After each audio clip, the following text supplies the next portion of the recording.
বাংলাদেশের প্রাক্তন প্রধানমন্ত্রী গণ অভ্যুত্থানের পর বাংলাদেশ ছেড়ে ভারতে আশ্রয় নেয় এবং সেখানে এখন তাকে আন্তর্জাতিক আদালতে ফাঁসির সাজা দেওয়া হয়। ফাঁসির সাজা দেওয়ার পর বাংলাদেশের সরকার আবার হাসিনাকে তাদের দেশে ফিরিয়ে নিয়ে যেতে চাইছে।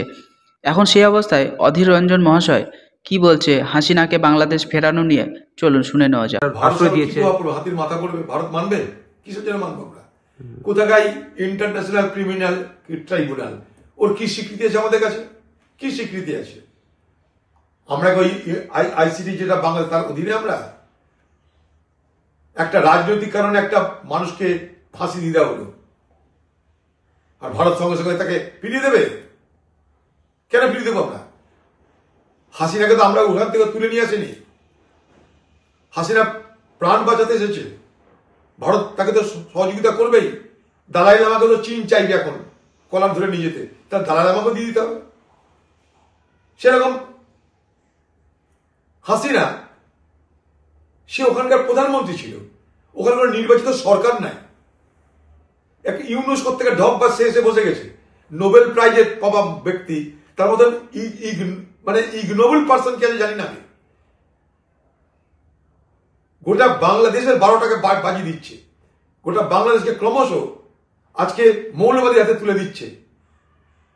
হাসিনার কোনো অন্যায় ন্যায় জানি না আমি কি আছে না আছে, সে দেশের ব্যাপার, সে দেশ দেখবে, কিন্তু সেখানে তো নির্বাচিত সরকার দেখবে। এটা কি উড়ে কোথা থেকে উড়ে এসে জুড়ে বসা এক ব্যক্তি, যে নিজেই এক চোর, যার বিরুদ্ধে দুর্নীতির অভিযোগ শত শত আছে, গ্রামীণ ব্যাংকের নামে গোটা বাংলাদেশকে যে লুটেছে, তার নেতৃত্বে একটা ট্রাইব্যুনাল হলো। সব থেকে বড় কথা, যে ট্রাইব্যুনালে যার বিরুদ্ধে অপরাধ তাকে দাঁড়াতে দেওয়া হচ্ছে না, যার বিরুদ্ধে অপরাধ সে অপরাধী নয় এ কথা বলার সুযোগ দেওয়া হচ্ছে না, যার বিরুদ্ধে অপরাধ তার হয়ে সওয়াল করার কোনো ব্যবস্থা হচ্ছে না।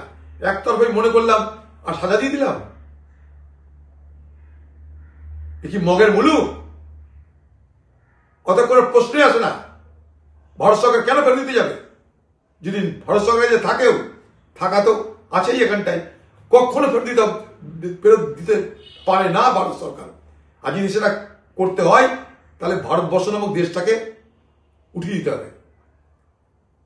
হাসিনার অন্যায়কে, হাসিনা সরকারের অপরাধকে আমি একবারও সাফাই গাইছি না, কিন্তু যে প্রক্রিয়ার মাধ্যমে একটা দেশের প্রধানমন্ত্রীকে বলছে নিয়ে এসে ফাঁসি দেবো, সেখানটা ভারত কখনো হ্যাক করতে পারে বলে আমি বিশ্বাস করি না।